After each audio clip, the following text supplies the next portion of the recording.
You don't need a prophet to tell you that all is not well with Nigeria. All is not well with Nigeria. And even if you don't believe it, and even if you don't believe that many of us had told you so as far back as 2013 and 2014, when Muhammadu Buhari was coming in to run for presidency. And of course, the records are there, all the things that many of us wrote. We told you exactly that these things happening would happen. We said it exactly the way it's happening today. The economy will collapse. There will be loss of hope for the young people. There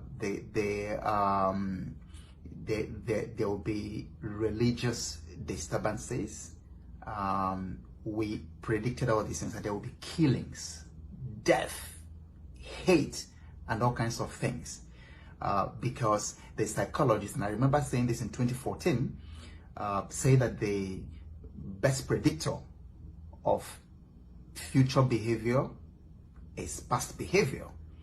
But many of you came to social media, you called me names when I told you that this guy is not different from who he was in the early 80s, and that this was going to happen. You can look up my poem. It's all over the internet. It was written in March of 2014, and the title of that poem was The Umbrella and the Broom. Everything happening in Nigeria was predicted in that poem. Yeah, but it's no time to say, but I told you so. Because right now, there's fire on the mountain. Because even if you don't believe me, the generals who are within the seminar circle, who should know, are all coming out to say there's fire on the mountain.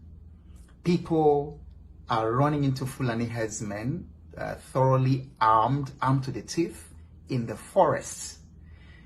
Buhari is beginning a Fulani radio. And all these things are happening, you know, like you say, if you put a frog directly in hot water, it's going to jump out. But when you put it in cold water and slowly heat it, it boils.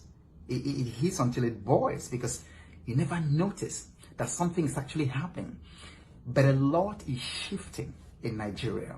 A lot is shifting, and you can see all the movements coming in little by little. And so the question is, what do we do, and what do you do? Because if you're a father or a business person like me, you've got to think about your children, your family. You've got to think about the future. But for us collectively, what do we do? I find no better proposition than what the Lower Niger Congress has been telling Nigerians.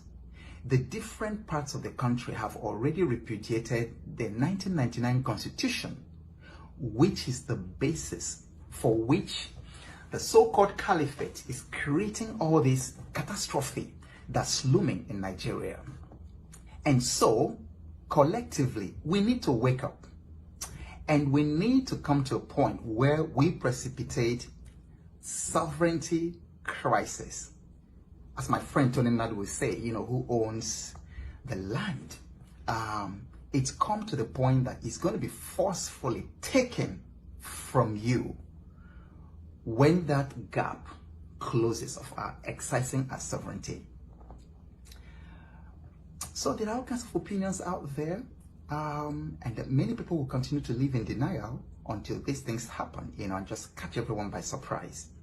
But we need to collectively precipitate a sovereignty question.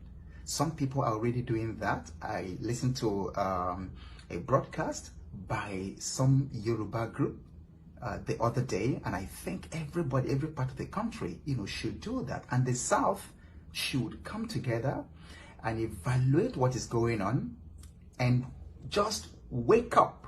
All is not well. I don't want to wait another 4 years or 5 years to tell you, but I told you so. Anyway, let's keep having this discussion. Tell me what you know and tell me what you think. What are you going to do about what's going on in the country?